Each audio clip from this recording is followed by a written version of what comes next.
sorciers, les craquemolles et les moldus et bienvenue dans une nouvelle vidéo. Aujourd'hui on se retrouve pour une vidéo un peu spéciale qui n'a pas sa place dans aucune des playlists que j'ai déjà créées. En effet, il va s'agir d'une vidéo top. Alors j'ai pas du tout l'intention de faire des top 10, top 7, 15 choses à savoir comme les autres. C'est pas trop mon truc et je sais pas faire. Mais voilà, cette vidéo, je voulais la faire parce que vous avez vu dans le titre, j'ai encore des questions que je me pose sur Harry Potter et j'ai pas trouvé d'autres titres plus parlants que top. Donc comme vous l'avez compris, j'ai pas du tout l'intention de faire une série de vidéos sur des tops. Normalement dans les séries comiques, c'est à ce moment-là que le narrateur il intervient et fait genre Little did she know that, genre comme si finalement ma chaîne allait se transformer uniquement en chaîne de top, alors que non.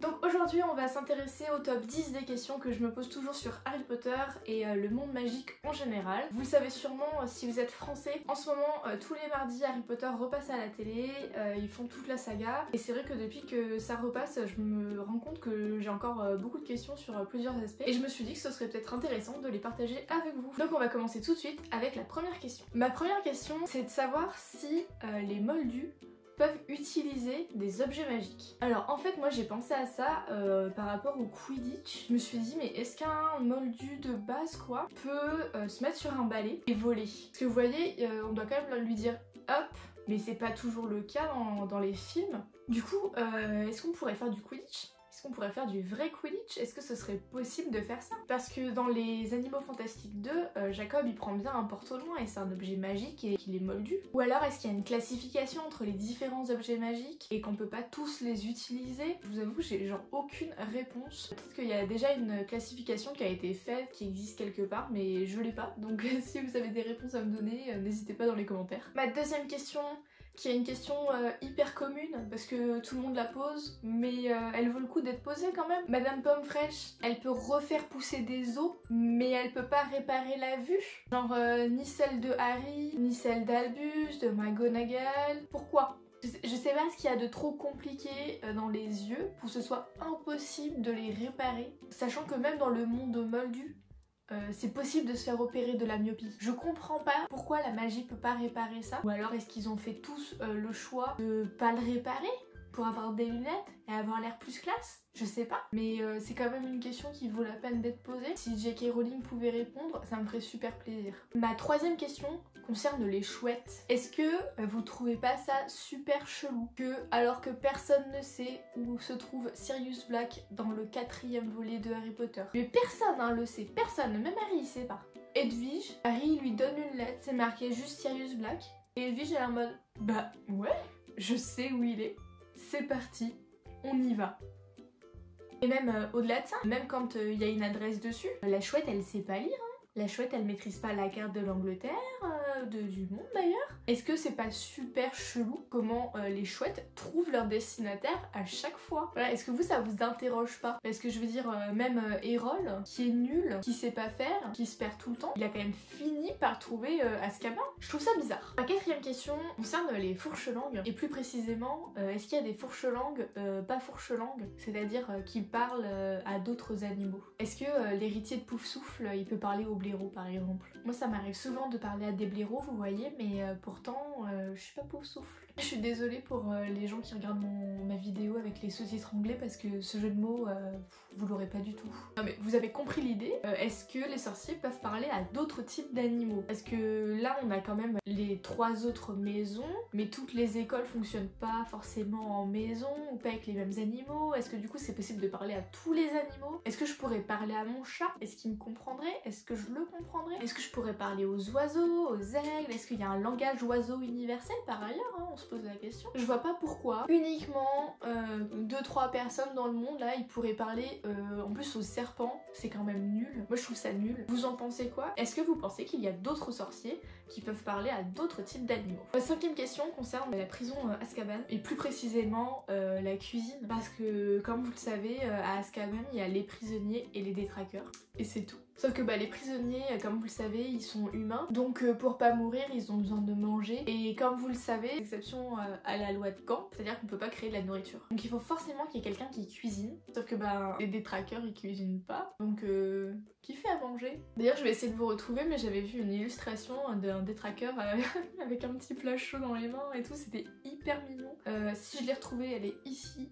Sinon, désolée. Donc voilà, est-ce que vous pensez qu'ils mettent les sorciers à contribution? Genre toi aujourd'hui tu fais à manger pour les autres, etc. Est-ce que c'est livré par le ministère et ça apparaît automatiquement devant eux? Est-ce que genre une fois par semaine il y a des elfes de maison qui viennent? Enfin on sait pas quoi. Ma 6e question concerne Harry Potter lui-même et plus précisément les lettres que McGonagall a envoyées à Harry Potter dans le premier tome. Vous savez là il y avait des milliers de lettres. Alors ma question c'est à partir de quel moment ils ont décidé là ça fait trop de lettres, on va aller le chercher. Vous voyez, est-ce qu'ils se sont dit ah 6702, 6703 et 6704 c'est bon on y va. Moi je comprends pas trop, je pense que tu vois déjà à partir de la 3e, 4e lettre tu t'interroges et puis au bout de la 10e et déjà c'est énorme, là t'y vas tu vois. Mais toutes ces lettres, est-ce que vous imaginez McGonagall là écrire toutes ces lettres pour lui dire de venir? Non, déjà perte de temps et puis c'est pas pratique. Et puis s'il a pas eu la première, ni la 2e, ni la 303e, il va pas recevoir la 304e. Hein. Donc voilà, moi je pense que ça vaut le coup de s'interroger. À votre avis, à partir de quelles lettres ils ont décidé c'est bon on y va? Ma 7e question. J'y ai pensé notamment parce que je suis une fille, mais je l'ai vue quelque part sur internet et c'est vrai qu'elle m'a travaillé depuis. Comment elles font pour leur protection hygiénique quand elles ont leurs règles? Je sais pas, est-ce qu'elles vont voir Madame Pomme Fraîche ou est-ce qu'elles vont voir le directeur de leur maison? Parce que moi, vous voyez, si j'étais une fille à Serpentard, j'irais pas voir Rogue pour lui dire tu me files un tampon. Et sur cette même question, est-ce qu'il y a des protections hygiéniques magiques? Vous voyez, genre, je sais pas, un tampon qui reste sec tout le temps, une serviette qui reste sèche tout le temps, qui devient pas imbibé dégueu, vous voyez. Moi je trouve ça intéressant, est-ce qu'il y a des solutions magiques pour remédier à ce problème vraiment très chiant? Et ma 8e question est un petit peu liée à la précédente. Vous vous souvenez là, quand Harry Potter il a appris à danser dans le 4e volet pour le bal de Noël, McGonagall elle a appris au Gryffondor. Est-ce que ça veut dire que Rogue il a appris au Serpentard? Est-ce que Rogue, vous pensez, il a pris Pansy Parkinson ou Draco Malfoy et il a fait allez-y, mettez votre main sur ma taille. Ou ça. Est-ce que vous pensez, voilà, que Rogue a appris à danser au Serpentard? Moi, je trouverais ça génial. J'aimerais trop qu'il y ait des images de ça.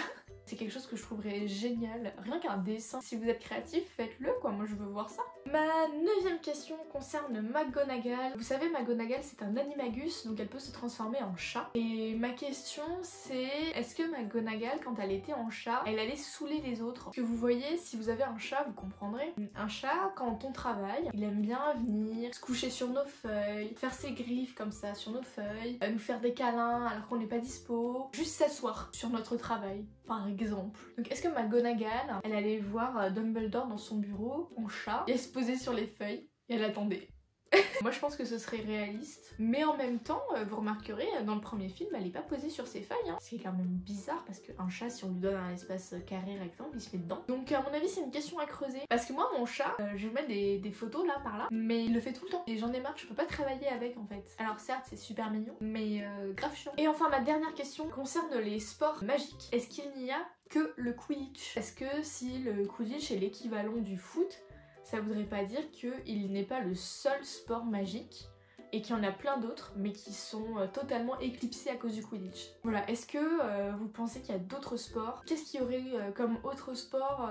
Qu'est-ce qu'on pourrait trouver comme idée? Si vous me donnez des suggestions, j'essaierai de faire une vidéo sur les sports méconnus du monde magique. Peut-être qu'on pourrait créer des règles ensemble, créer un sport entier, ce serait rigolo. Mais je trouve que c'est quand même une question qui se pose quoi, parce que le Quidditch techniquement pour moi c'est pas un sport non plus, et on peut pas y jouer à beaucoup et il faut quand même avoir un balai. Un balai ça coûte cher, tout le monde peut pas y jouer, donc c'est quand même une question importante. Et voilà, cette vidéo est terminée. J'espère qu'elle vous a plu. Moi j'ai beaucoup aimé la tournée. Oula, je me transforme en Maëva. Moi j'ai adoré réfléchir à ces questions. J'attends que vous me donniez vos avis dans les commentaires. Si vous avez des questions, des idées, des remarques, des critiques, vous pouvez les laisser dans les commentaires juste en dessous. Si vous avez aimé cette vidéo, vous pouvez lui laisser un pouce en haut et vous abonner à ma chaîne pour voir plus de vidéos comme celle-ci. Sur ce, moi je vous laisse et je vous souhaite une bonne journée.